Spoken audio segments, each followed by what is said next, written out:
안녕하세요. 책쉼터의 티나입니다. 미세먼지로 시야는 물론이고 가슴까지 답답해지는 듯한 요즘, 파란 하늘도 그립고 밤하늘의 별도 언제 보았었나 아득해지는데요. 직접 눈으로 은하수를 보고 별자리도 찾아 밤하늘을 여행할 수 있는 그런 날이 오길 간절히 바라며 오늘은 알퐁스 도데의 별을 읽어드리겠습니다. 감사합니다. 별, 알퐁스 도데. 리브롱산에서 양을 치던 시절, 나는 라블이라는 개 한 마리와 양들을 데리고 몇 줄씩이나 사람들의 얼굴을 보지 못한 채 지냈다. 가끔 몽두르르의 수도자들이 약초를 캐러 그곳을 지나거나 피에몬 근처에 사는 쑥 굽는 남자들의 시커먼 얼굴을 보는 일은 있었지만 그들은 오랫동안 혼자 살아서 말도 별로 없고 말하는 것에 별 흥미도 없었다. 그리고 그들은 아랫마을이나 거리에서 사람들 입에 오르내리는 이야기는 전혀 알지 못하는 한마디로 세상사의 어두운 사람들이었다. 그래서 보름에 한 번 식량을 싣고 비탈진 언덕을 올라오는 농장의 노새 방울 소리가 울려 퍼질 때나 귀여운 꼬마 미아로의 명랑하고 씩씩한 얼굴하며 나이 지긋한 노라드 아주머니의 갈색 모자가 언덕 위로 조금씩 보일 때에는 정말 반가웠다. 그럴 때마다 나는 누가 세례를 받고 누가 결혼했는지 하는 이런저런 소식을 듣곤 했다. 그 중에서도 가장 궁금한 소식은 주인집 딸인 마을에서 제일 예쁜 스테파네트 아가씨가 어떻게 지내고 있는가 하는 것이었다.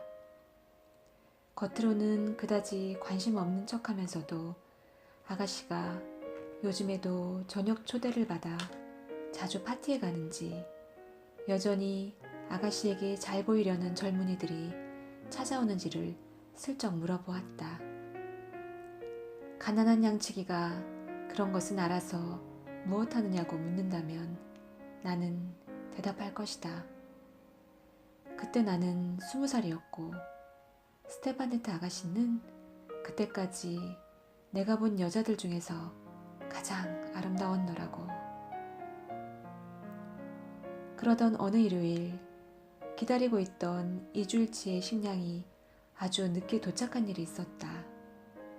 아침나절에는 미사 때문이라고 생각했는데 점심때가 되자 심한 비바람이 몰아치기 시작했고 나는 그들이 날씨가 나빠 노새를 몰고 올 수 없을 거라고 생각했다. 드디어 3시경, 하늘은 씻은 듯이 맑게 개고 촉촉하게 젖은 숲이 햇빛에 빛나고 있을 때 나뭇잎에서 물방울 떨어지는 소리와 불어난 계곡의 시냇물 소리 사이로 노새의 방울소리가 들려왔다. 부활절에 울려 퍼지는 종소리처럼 맑고 경쾌한 소리였다. 그런데 노새를 몰고 온 사람은 꼬마 미아로도 노라드 아주머니도 아니었다. 바로 아가씨, 스테파네트 아가씨였다. 아가씨는 비계 노후 산속의 상큼한 기운을 머금고 두 볼이 발갛게 물든 채 등나무 바구니 사이에 똑바로 걸터 앉아 있었다. 미아로는 알아 누웠고 노라드 아주머니도 휴가를 받아 식구들이 있는 집으로 갔다며 아름다운 나의 스테파네트 아가씨는 노새에서 내리며 말했다. 그리고 도중에 길을 잃어 늦었다는 말도 덧붙였다.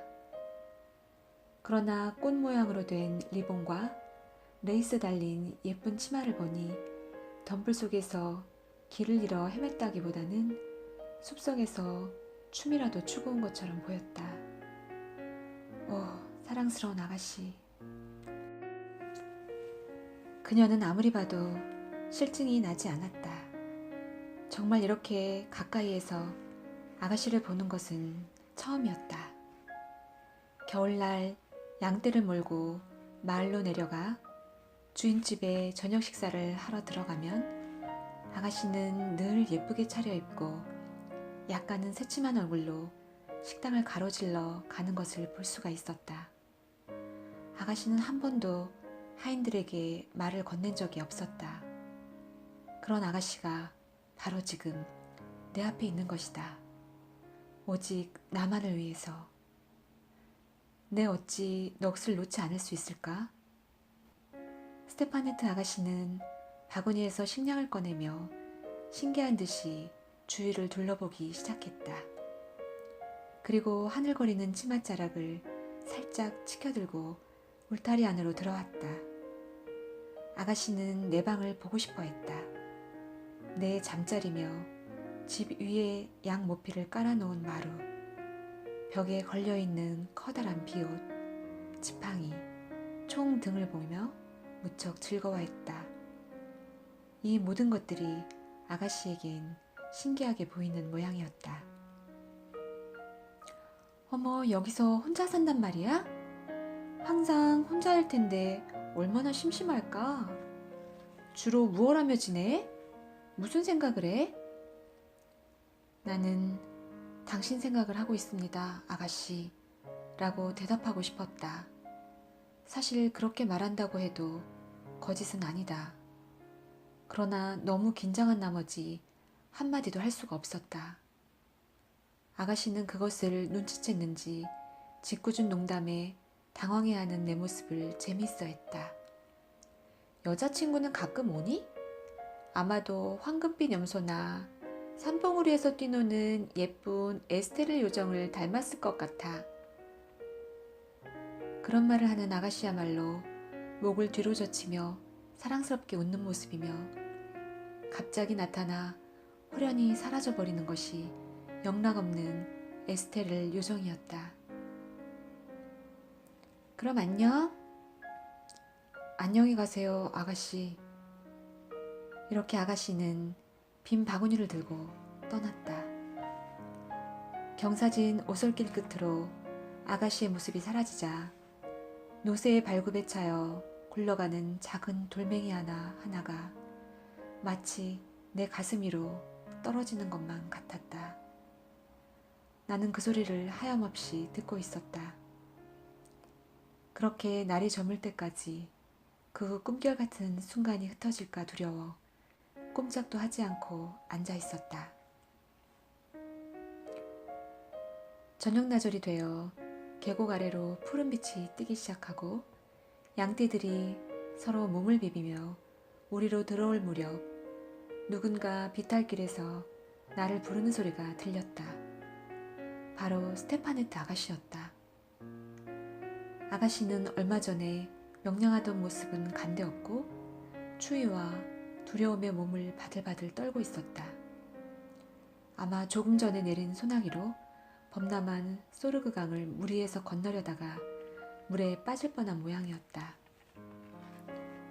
무엇보다도 난처한 일은 이미 날은 저물고 어두워져 집에 돌아가는 일은 생각조차 할 수 없게 되었다는 것이다.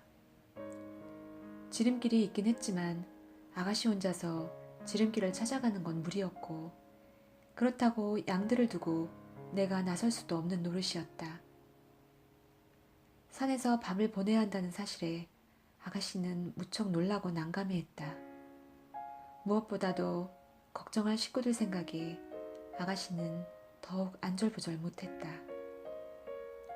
나는 아가씨를 안심시키기 위해 무슨 말이라도 해야 할 것만 같았다. 7월의 밤은 아주 짧아요. 조금만 참으면 돼요, 아가씨. 나는 강물에 젖은 아가씨의 발과 옷을 말리기 위해 급히 불을 지폈다. 그리고 우유와 치즈를 가지고 왔다. 하지만 애처롭게도 아가씨는 불을 쬐려고도 뭘 먹으려고도 하지 않았다. 아가씨 두 눈에 눈물이 가득 고인 것을 보니 나도 울고 싶어졌다. 그러는 동안 주위는 서쪽 산꼭대기에 안개 같은 어렴풋한 빛만 남기고 완전히 어두워졌다. 나는 아가씨를 목장 안에 들어가 쉬게 했다.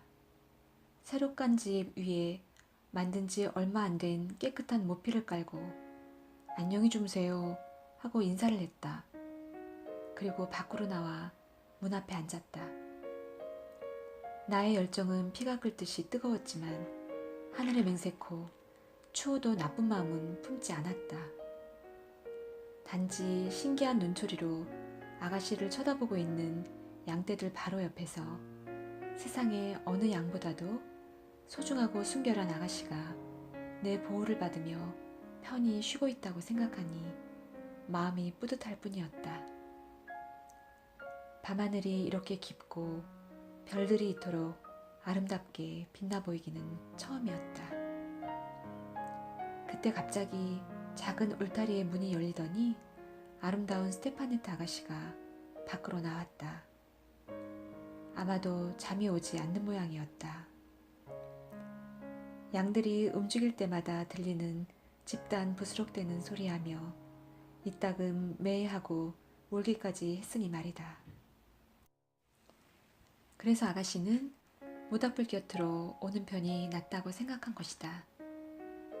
나는 아가씨의 어깨에 양 모피를 덮어주고 불이 활활 더 잘 타오르게 장작을 넣었다. 그리고 아무 말도 하지 않고 나란히 앉아 있었다.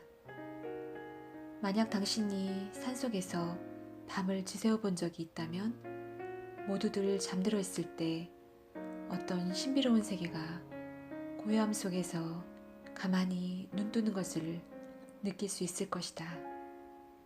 샘물은 더욱 명랑하게 노래하고 작은 불빛들은 연못 위에서 반짝이며 춤을 추었다. 산의 요정들도 마음껏 날개를 펼치고 나뭇잎 스치는 소리와 풀잎 자라는 소리 같은 들릴 듯 말 듯한 작은 소리들이 메아리처럼 느껴졌다. 낮이 살아있는 것들의 세상이라면 밤은 죽은 것들의 세상이다. 밤은 그것에 익숙하지 않은 사람에게는 무서운 존재이다. 그래서 아가씨는 조금이라도 무슨 소리가 나면 몸을 바들바들 떨며 내게로 바싹 다가왔다. 그때 아래쪽 반짝이는 연못으로부터 길고 구슬픈 소리가 물결치면서 우리 쪽으로 메아리쳐 왔다. 바로 그 순간 아름다운 별똥별 하나가 우리의 머리 위로 스쳐 지나갔다. 마치 저 길고 구슬픈 소리가 하나의 빛을 이끌고 가는 듯했다. 저건 뭐지? 스테파네트 아가씨가 작은 목소리로 물었다. 천국으로 들어가는 영혼이에요. 그렇게 말하고 나는 가슴에 성호를 그었다. 아가씨도 성호를 그었다. 그리고 잠시 뚫어져라 하늘을 올려다보더니 나에게 물었다. 목동들은 마법에 대해 알고 있다는데 사실이야? 그럴 리가요. 아무래도 이곳에서 지내다 보면 별과 가깝게 지내니 산 아래에 있는 사람들보다 별에 대해 조금 더 알고 있을 뿐이죠. 아가씨의 눈동자는 변함없이 하늘을 향해 있었다. 양모피를 두르고 손으로 턱을 받치고 있는 모습은 마치 하늘나라의 귀여운 목동 같았다. 어머, 많기도 해라. 어쩜 저렇게 예쁠 수가. 이렇게 많은 별을 보기는 처음이야. 저 별들의 이름을 알고 있어? 그럼요.